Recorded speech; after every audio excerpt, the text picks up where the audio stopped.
Hey man, same man. It's your boy Ink in the Brain, man. We back at it like a bad habit, man. You dig? Shout out to everybody who rocking with me, man. All right, look. So this is part two, right? So if you haven't seen my previous video on what sent me to prison, the details behind my case and everything, go peep part one. So this is part two, right? So all right, so boom. So we finished off. So we left off, right? So I'm smashing, up my street, going to the crib after partying all night. Mess around with my partners, getting on females and all this, right? So, I had the Infiniti G35, by the way, that's in that thumbnail, my last video. That's actually my crime scene. That was really what happened.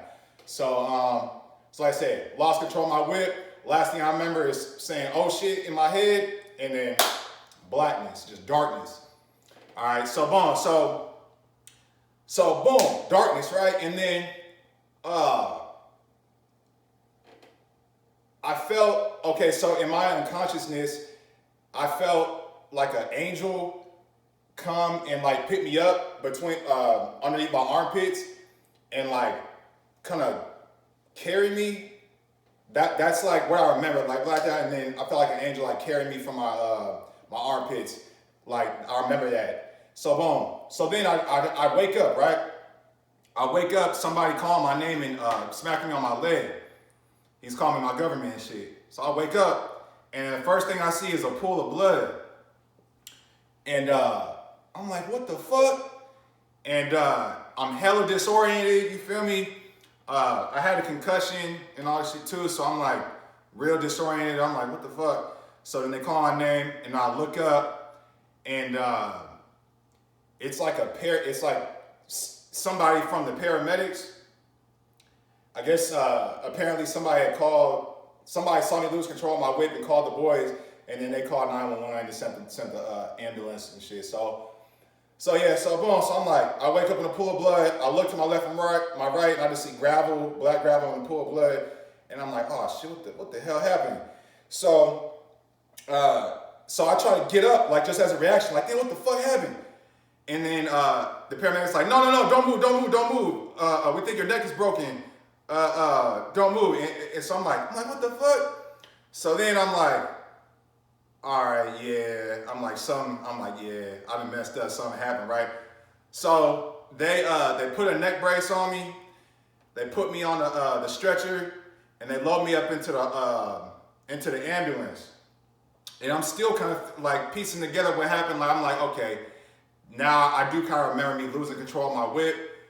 So I'm like, oh damn, I done wrecked the load, man. I done wrecked the whip. You feel me? My Infiniti G35 done, right? But I never even seen the car or nothing. I never saw nothing. Once they put the thing on me, I really just saw the sky. I think when they put me in, and I could see the ambulance, top of the ambulance roof, right? So boom. So now I'm in the ambulance, and they shipping me off to the hospital, right? So they like doing a little test on me. You know what I mean? Doing, seeing if my vision is there, just the cognitive test and all that. So they're like, yeah, you got into a car accident, won't, right? I'm like, oh, damn. And then I hear somebody else in the ambulance with me, but they're talking to somebody else, and they're like, okay, wiggle your toes. Can you wiggle your toes? Okay, can you feel this? Can you feel that? So I'm like, wait. I'm like, did I hit somebody? Or like, what the fuck happened, right? So boom. So I'm just completely disoriented. I'm like, damn, I know something bad happened, right? And it didn't sound good. So then, so I'm looking around, and then, man, in the deep part of the ambulance, behind the nurses and all that, or whoever was attending to me, was a damn police, right? But he wasn't a full clothes police officer with a badge and uniform and all that. It was like a detective, and he was like dressed up, like just in a regular uniform, tie and shit. So he started asking me some questions, right? He's like, yeah, do you remember, do you remember where you were going, blah, blah, blah. And I'm like, yeah, I remember I was going home, you feel me? And he was like, do you know how fast you were going with the boom? I was like, no, I was probably going to speed limit. I remember saying, I'm like, probably speed limit. I don't know. Oh, but I'm talking like this though. I'm talking like this. He's like, yeah, you feel me? So you remember what happened or where you were going? I'm like, yeah, like, I don't know where I was going. I came from the club and I'm just going home. And then he like, oh, okay, you remember how fast you're going? Oh yeah, follow the sea lane. Like, where the sea lane is. And I'm talking like this because I didn't know at the time, but my mouth was broke, or my jaw was broke, right? So I'll go ahead and say now. So what happened was when I lost control of my whip, I swerved and my car ended up tumbling. I lost control of my car and it ended up tumbling and shit. And then I don't know if it tumbled. I still don't know this to this day, but I don't know if it tumbled before I hit the curb or after I hit the curb. But basically, I did hit a curb, and as my car ended up tumbling and rolling, and by the grace of God, I didn't have my seatbelt on because the doctors was telling me like if I would have had my seatbelt on in that accident, the impact would have crushed my body. And I wouldn't be here today. So luckily, I didn't have my seatbelt on, and I got ejected out my back windshield. Crazy. So when I woke up on the ground, I was actually in the back, and I read this in my paperwork. I was in the back of my Infiniti on the ground, laying in the pool of blood. That's where I was behind my car. So that's what ended up happening. But in the process, I broke my jaw, I broke my nose, I broke my right orbital, I broke my ribs, I had a lacerated spleen, and hella scars and shit. But I want to see there's one other thing: my eye, nose, mouth, jaw, ribs. I think that's it. But I was hella fucked up, right? Oh, and my neck too. But luckily, my neck injury wasn't that bad because it was like it fractured my C1 or my C2 vertebrae. But if it was like 0.6 centimeters more, then it would have been like I probably would have been at risk for getting paralyzed, to be honest. But so it was all bad, right? You feel me? So boom, so back to in the ambulance. So I'm answering this question. I'm starting to piece together, like, okay, this ain't good. And what happened was, unfortunately, when my car, was tumbling, there was a lady that was just happened to be parked on the side on the curb. She was parked illegally on the side of the curb, but that's neither here nor there. But she was parked on the side of the curb, and she was sitting inside of the vehicle on the passenger side. And basically, when my car tumbled, it tumbled into her car, and it injured her. By the grace of God, she ended up being okay. You feel me? Like they. Well, that's another kind of part of the case, but they made it seem like it was way worse than what it was, even though it was still pretty bad. But she was the one that was in the ambulance when they were giving her a test and all that. So they was the one. So they was talking to her. You feel me? So I'm like, damn. So the boys asked me these questions, right? And I can't remember what it was at the time. And I ain't gonna lie, right? Don't talk to the police ever, yo. Like, if you ever catch a case, I don't care if you're innocent or guilty red-handed, do not talk to the boys. It's just not in your best interest to ever talk to the boys. The only reason why I was talking to the boys is because I wasn't really sure what happened, you feel me? Or really, if even when crime was committed, I was thinking in the back of my head, like, damn, do they even know? You know, kind of delusional thinking, because like I'm concussed, and this is, it happened real quick, so. But yeah, so anyway, so he asked me questions, right? And he asked me something, and I was like, man, you know what? I was like, man, I'm not answering any more questions. I need an attorney if you want to talk further. But again, I'm talking like this, right? Like, you need an attorney, and I'm like, okay. So basically, that's what happened, right? So I lost control of the whip, wrecked, crashed into this lady. Her car, and she got hurt. So I tell him, I need an attorney. He's like, all right, well, we charging you with aggravated assault with a deadly weapon. You feel me? And we're willing to give you an OR, which means on recognizance, which basically means that they won't take you to jail. They'll just have you sign a form, and then you just promise to appear in court if they indict you. So that's what I did. So I'm like, oh damn. So when he said he charged me aggravated assault with deadly weapon, I was like, oh shit. And then he's like, but he was like, he said something along the lines of, but if this escalates, then the charges will escalate with it, right? So I'm like, oh, damn. I'm like, man, it's a wrap. I'm like, the boy just, and I just caught my house, you feel me? I just caught my house 7 months prior, so I'm like, you know, I'm living my life, I'm doing my thing, partying, you feel me? Fucking with hella, you know, different women, like I said, you feel me? Just being hella reckless at that time, right? So I'm like, damn, all right, well, shit, it is what it is, man. I'll just leave it in the hands of God. So I signed the form, and then yeah, man, that's when I knew my life will never be the same after that, man. I knew I fucked up big time, and that this was serious. This is not a joke, and all because of my dumb ass. You feel me? So boom, so we head to the spittle now, and I'm just like. And it was just a blur at that point because I'm like hella overwhelmed. I'm like, damn, what the hell is going on? I'm hoping this lady ain't, because they made it sound like she was in bad shape, but they said her in a critical condition and like, it was just all bad, right? So I get to the hospital and they do x-rays on me and all that. And turns out I need to get like 3 surgeries. I need to get surgery in my eye, surgery for my nose, and a surgery for my jaw, get my jaw wired.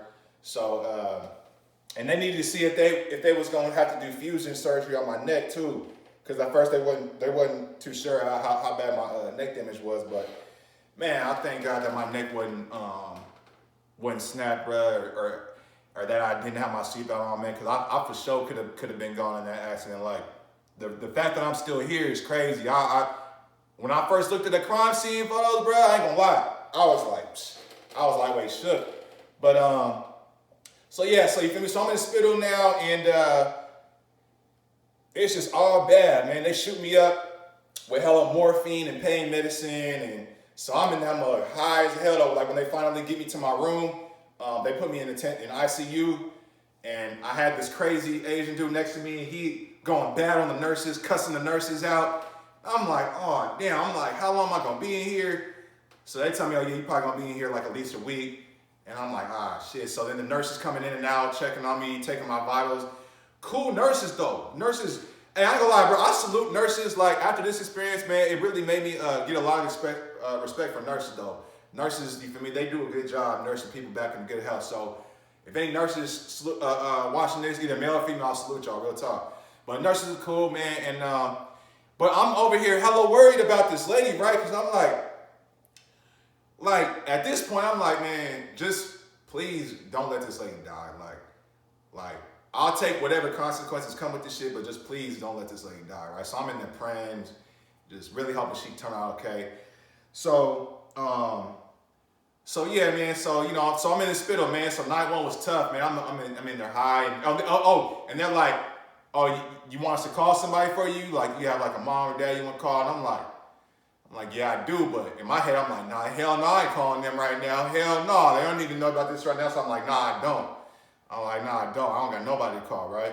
And I'm just thinking, like, I'm just adding years up in my head when I'm in the bed that night. I'm like, yeah, man, God forbid she passes, I'm gonna get like probably manslaughter, vehicle manslaughter or something like that. I'm like, yeah, it's probably 12 and a half, 15, maybe max. I'm like, damn. So I'm just like thinking about the worst, right? So the first night I had nightmares, man. It was bad first night. And then I woke up, man, I remember waking up on my right side. I can barely move because it's neck brace on, and I look, and then I see like these wires in my arm and all this shit, and I'm like, oh damn, I'm like, this is real. I'm really in the hospital, man. And then yeah, man, it was crazy, bro. So yeah, so I'm in the hospital. I get my surgeries over there 6 days, man, and I'm trying to check with the nurses to see if they can give me any information on the lady I hit, because I was hella stressing about her, hoping she was okay, right? And then yeah, man, you feel me? So that's what happened, man. So, you know, I got my surgeries done. I had my mouth wired shut for 8 weeks. That was the toughest thing I ever went through. Like, that shit was tough. I lost hella weight. You can't eat. You gotta just sip protein shakes, and it was all bad, man. So, feel me? Went healed up. Took me about 3 months to heal all the way up, and You know what I mean? By the grace of God, you feel me? I was financially stable at that point. Like I said, I just bought my first house, which is the house I still got to this day that I'm in right now. And my job that I had back then was real supportive of me.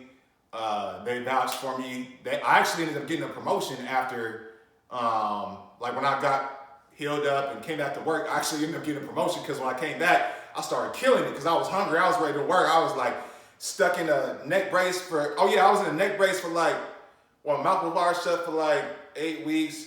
I think my neck brace was on for like 6 weeks. So, man, I had to learn how to walk again in the hospital because, you know what I mean, in the hospital, you just laid up all day, literally laid up all day. So, and then I'll leave this episode with this last story, right? So, while I'm in the hospital, right, I actually did end up calling my mom, I think probably maybe the second day or like the third day. I think it was the second day. So I told her what happened. She was like, yeah. And then, so she come to the hospital, come visit me. And so she come in and I'm just laid up in the bed. She come in and I'm fucked up, y'all. Matter of fact, I might post it on the thumbnail, man. But yeah, I'm fucked up, man. My eyes, bro, I look like I got beaten back in blue. You feel me? Pumpkin face, black eyes, nose all swole up. It's all bad. Chipmunk cheeks. And I still have chipmunk cheeks from this day because of that shit, man. And I still got permanent nerve damage on my top gums too because it's still numb. But that's either here nor there. Hey, by the way, my prison stories ain't no pity party for me, man. I fully accept the consequences of my actions. Should nobody feel sorry for what I did. Feel sorry for that lady because she was innocent. She did not deserve being hurt by my recklessness that night. You feel me? So, but I'm just telling y'all, you know what I mean, to just so you can learn. You feel me? If you out here partying and you drinking and always doing this shit, and you drinking and driving all the time, bro, trust me, bro. If you get into an accident, that's aggravated assault with a deadly weapon, bro. They take that shit serious. I'm in Arizona. You know what I mean? I don't know what state you may be in. If I'm originally from California, and I know some laws are lax in different states. Like if I was in the Bay when my shit happened, I probably would have got a misdemeanor. You feel me? Or 6 months probation or something, right? But yeah, so my mom, she came in and I basically told her what happened, right? And then she was like, surprisingly, she held it together pretty good. She was like, okay. She was like, well, we'll get through this and with the bump. And, you know what I mean? Told my dad too. So, and, so she's like, okay. So then she ended up leaving after like maybe 45 minutes, an hour or something after us talking. She left. So I'm like, all right. Man, and it's crazy how things work, right? Timing is everything in life, right? So when she left, literally, she get up, walk. Why they hit my case hit the news? Okay, so this must have been the next day then. Because my case hit the news and it was like the night before. So as soon as she walked out, the TV, it was in my roommate's, the Asian dude next to me, it was in his little section, and I couldn't really see it because the curtains were closed, but I could hear it. So as my mom was walking out, the news comes on. News from last night. There's a very bad car accident on the street that I'm on, you feel me? And it was believed to be alcohol related. The victim in this case is in critical condition. And I'm like, oh shit. I'm like, damn, I made the news. I'm like, hell no. And I was so thankful though that my mom wasn't there, that she just left. Like this just came on maybe 10 seconds after she left. I'm really glad she didn't see that because that would have just broke her heart because I know they showed the scene, but like I said, so I'm laid up. I'm like, oh shit, I hit the news. I'm like, and I try to get out I try to get out my bed to see, and then man, like I said, I couldn't. Like my legs at this point were like numb. I get out, man, I fall on the ground, and my wires that were hooked up to me, like in my veins, fell out, and the nurses had to come and pick me up and put me back in my bed and shit, and I was hella embarrassed, and I was just like, damn. So that's when I knew. This shit was no joke, you feel me? So, hey, this your boy Ink in the Brain, man. It's another episode of my prison story, and much more to come, man. I'm gonna touch on everything. I'm gonna touch on pre-trial. I'm gonna touch on what it was like for me going to the county, what it was like hitting me, the first yard, prison politics, crazy shit I've seen, all that shit, you feel me? So y'all make sure y'all like and subscribe if y'all haven't already. And y'all stay tuned for the next one, man. I'll holler. Make sure your boy can brain, man. Y'all be easy.